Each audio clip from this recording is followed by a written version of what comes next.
You've got your consistent winners. Now, it doesn't mean that there aren't drawdowns here, okay? But what do you think these drawdowns would be a reflection of? Consistent winners take losing trades all the time.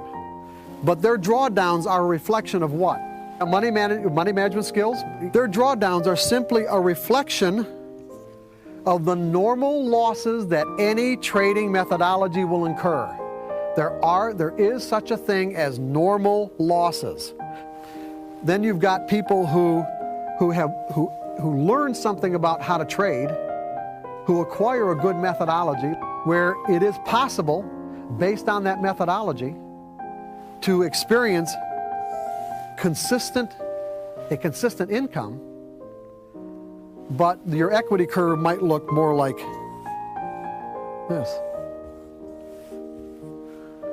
Most people who are experienced the boom and bust cycles, these are the bust cycles, would say that something happened in the market to cause this. It is not the case. Even though it may seem like it, it is not the case. These are virtually always the result of trading errors.